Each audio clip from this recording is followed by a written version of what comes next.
English verse. March.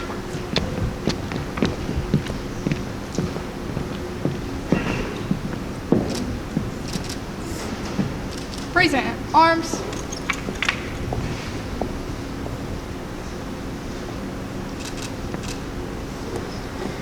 Oh, say, can you see by the dawn's early light what so proudly we hailed at the twilight's last gleaming, whose broad stripes and bright stars through the perilous fight o'er the ramparts we watched were so gallantly streaming, and the rocket's red glare, the bombs bursting in air, gave proof through the night that our flag was still there.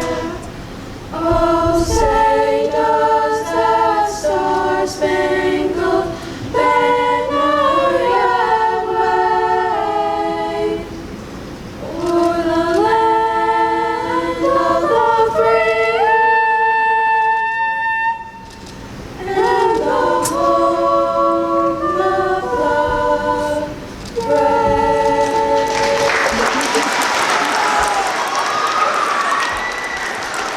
Order. Arms.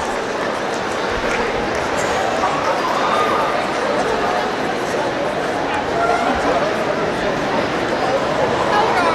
Post.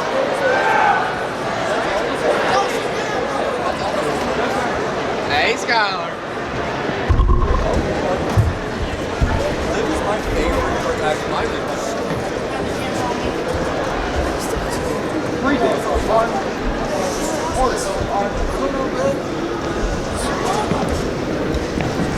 Rock. Face. Forward. March.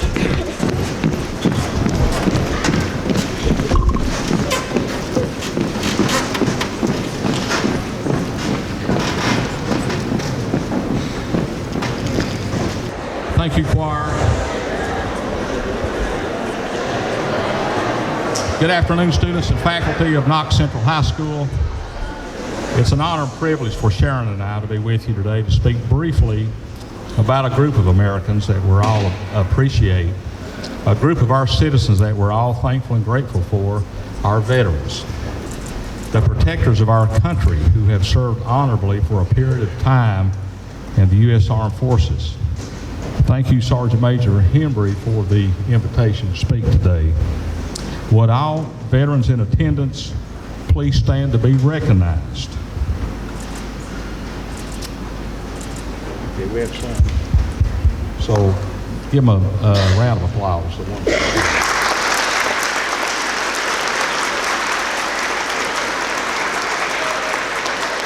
Thank you for your service. President Calvin Coolidge once said that the nation which forgets its defenders will itself be forgotten.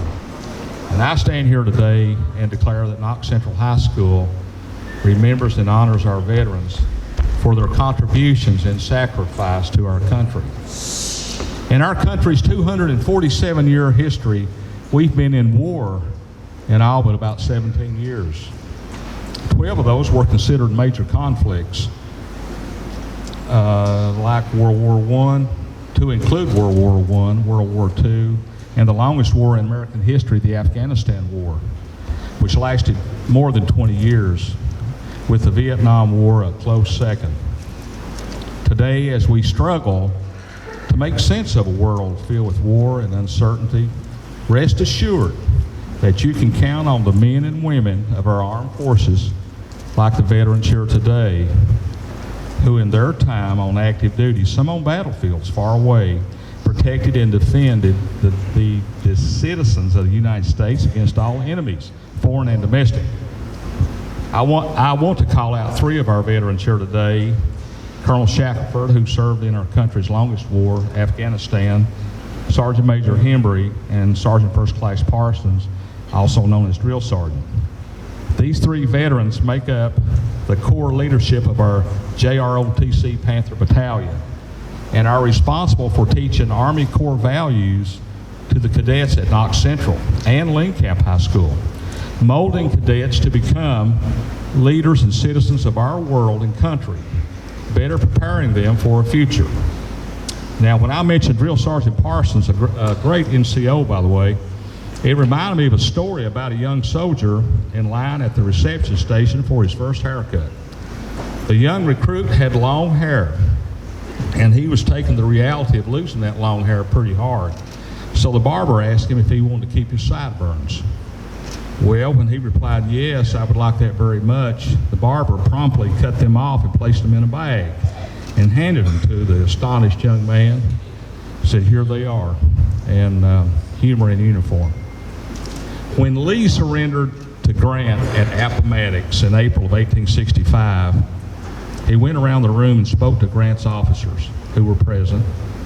When Lee spied Colonel Eli Parker, a Seneca Indian from New York, and one of Grant's officers, he took a long look at this copper-colored person, and shaking his hand, he said, I'm glad there's one real American here. Parker's response was, General, we're all Americans.